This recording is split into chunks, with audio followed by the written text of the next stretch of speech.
جی ایک بار پھر آپ کو خوش آمدید کہتے ہیں. بریک پہ جانے سے پہلے امریکن سفارت خانے کی تعمیر کے حوالے سے بات چیت کا سلسلہ جاری تھا. Air vice marshal retire Shahzad Chaudhry صاحب، آپ ڈیفنس انالسٹ بھی ہیں، فارمر ایمبیسیڈر بھی رہ چکے ہیں. آپ کچھ بتائیں گے کہ کیا طریقہ کار ہوتا ہے؟ طریقہ کار پہ تو اگر ہم بات کرتے ہیں، لیکن ایک پچھلے دنوں اس طرح کی خبریں آئی تھیں کہ امریکن مرینز جب پاکستان آتے ہیں تو جب ایئرپورٹ پہ آپ آتے ہیں تو ایک سٹیمپ لگتی ہے کہ آپ ایگزٹ کی، اور وہ مرینز آتے ہیں وہ جسٹ ایک مرین کارڈ دکھا کے وہاں سے نکل جاتے ہیں. کچھ اس طرح کی انفارمیشن آپ کے پاس ہے؟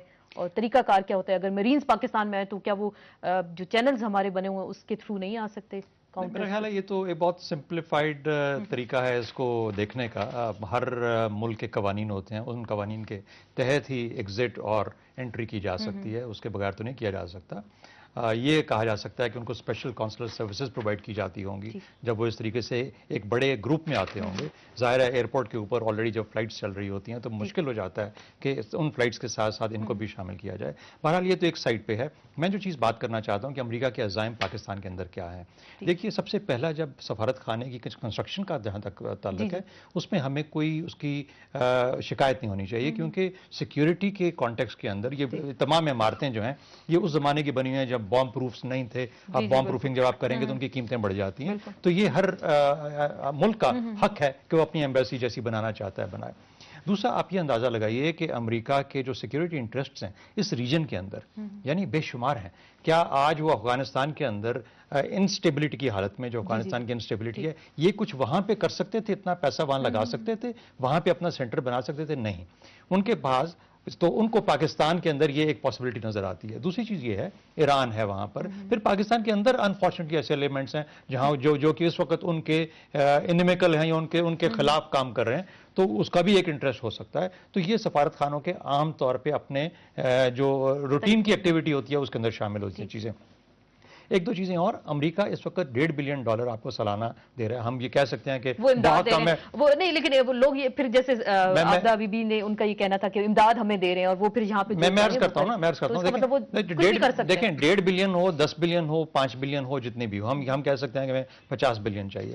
لیکن اس کو رن کرنے کے لیے، اس کو ایڈمنسٹر کرنے کے لیے ان کو اپنا عملہ چاہیے ہوتا ہے. وہ عملہ آئے گا، اس کو ایڈمنسٹر کرے گا، ان کی مختلف. تو یہاں عملہ اگر موجود ہے لیکن اس کی جو مشکوک سرگرمیاں اس حوالے سے جو اطلاعات سامنے آ رہی ہیں، عملہ یہاں پہ ہوگا تو سرگرمیوں میں ملوث ہوگا. میری یہ سنیں نا، جہاں پہ کہ ہم کوئی پاکستان کے ادارے اتنے کمزور ادارے تو نہیں ہیں کہ اتنی مشکوک سرگرمیاں پاکستان کے اداروں کی نظر سے ہٹ کے جائیں گی.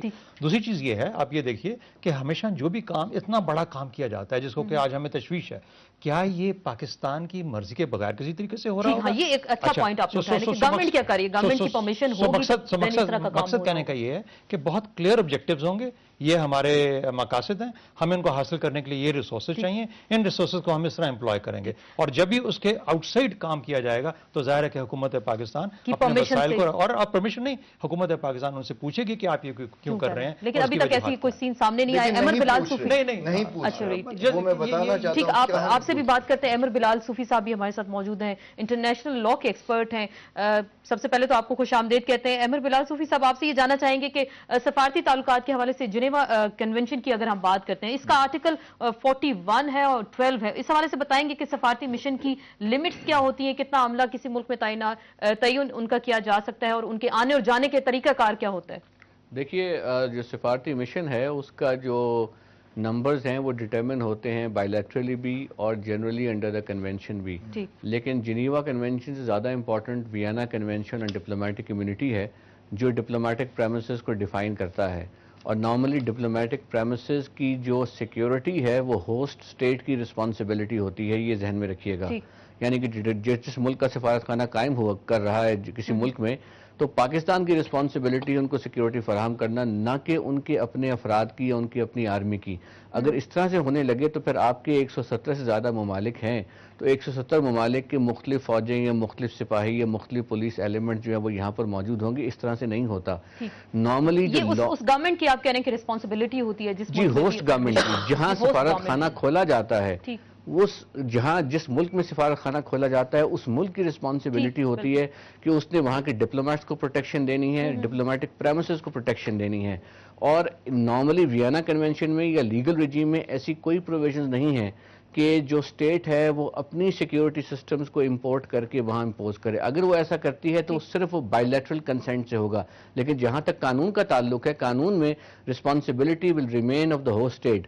ان ادر ورڈز اس کانٹیکس میں بھی حکومت پاکستان کی ذمہ داری ہے کہ جو امریکہ کا سفارت خانہ ہے اس کو پروٹیکشن دے. اگر امریکنز اپنے میرینز کو لاتے ہیں تو صرف اور صرف پاکستانی حکومت کی ایکسپریس پرمیشن سے اور through some additional bilateral arrangement لا سکتے ہیں.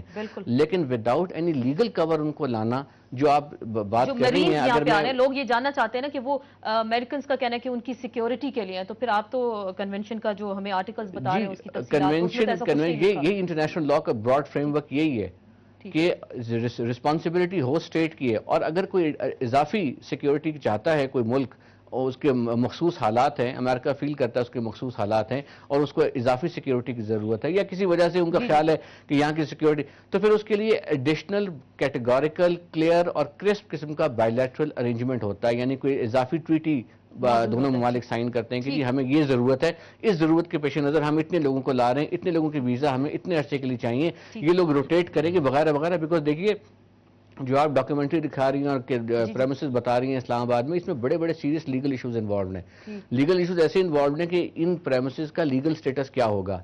جو ایک میرین ہے اگر وہ اپنے آپ کو آئیڈینٹیفائی نہیں کر پا رہا, اپنا پرپز آئیڈینٹیفائی نہیں کر پا رہا, ڈپلومیٹک ایمبیسی کے ساتھ اپنا تعلق کرسٹل کلیئر نہیں کر پا رہا, تو پھر اس کی لیگل کیریکٹرائزیشن یا اس کی لیگل کیٹیگرائزیشن میں بڑی سیریس ڈیفیکلٹیز ہیں. کیا وہ ایمبیسی کا سٹاف ہے, کیا وہ ایمبیسی کا پروٹیکٹریٹ ہے, کیا وہ عام یو ایس نیشنل ہے, کیا وہ اگر اس کسی کرائم میں ملوث ہو جاتا ہے کہ اس کا گاڑ کا ایکسیڈنٹ ہو جاتا ہے کیا اس کی امیونٹی اویلیبل ہے. یہ سب وہ باتیں ہیں جو اس وقت تک کلیئر نہیں ہو سکتی جب تک کہ بیٹھ کر فارن آفس یا منسٹریز یا گورنمنٹ ان کو بائیلیٹرل, اور ابھی تک میرا خیال ہے اس طرح کی کوئی چیز جو ہے سامنے نہیں آئی ہے. احمد بلال صاحب آپ سے سوال ہے, سینیٹر جمال لغاری بول رہا ہوں. السلام علیکم. جی وعلیکم السلام. سر آپ سے سوال یہ ہے کہ جو مرین کارڈز کے اوپر باقاعدہ طور پہ چکلالہ ایئر بیس سے وہ سیدھا اسلام آباد آ جاتے ہیں, ان کے پاسپورٹس کے اوپر نہ انٹری لگتی ہے نہ ایگزٹ لگتا ہے, تو ہمارے جو فوجی جاتے ہیں واشنگٹن میں ان کے تو پاسپورٹس کے اوپر ان کو باقاعدہ ایک پورے جو ایک امیگریشن کا پروسیس ہے اس میں سے گزرنا پڑتا ہے. تو کیا یہ جنیوا یا وینا کنونشن کی کیا یہ خلاف ورزی نہیں ہو رہی؟ جی وینا کنونشن زیادہ یہ غالباً پاکستان کے ڈومیسٹک لا کی کو ڈسریگارڈ کیا جا سکتا ہے اس میں, اگر یہ فیکٹس کریکٹ ہیں جو آپ نریٹ کر رہے ہیں, اور in the absence of any formal permission from the ministry of foreign affairs یا from the ministry of interior جو امیگریشن اور جو لوگوں کے آنے اور جانے کو ریگولیٹ کرتا ہے, اگر اس کی ایکسپریس پرمیشن نہیں ہے تو پھر یہ تو ٹوٹلی وداؤٹ اینی لیگل کور یہ موومنٹ ہو رہی ہے. بالکل, ہم اپنی گفتگو کے سلسلے کو جاری رکھیں گے. بڑی ڈیٹیل میں آپ نے ہمیں بتایا کہ وینا اور جنیوا کنونشن اس حوالے سے کیا کہتے ہیں, اور اگر جو اس طرح کے سفارتی عملہ یہاں پہ موجود ہے سیکیورٹی کے حوالے سے جو ان کے اقدامات ہیں, تو پھر آپ کہہ رہے ہیں کہ گورنمنٹ آف پاکستان کی مرضی سے ایسا کچھ ہو رہا ہے. اسی پوائنٹ پہ مزید پوچھیں گے سیدہ عابدہ حسین صاحبہ سے, لیکن ایک بریک کے بعد.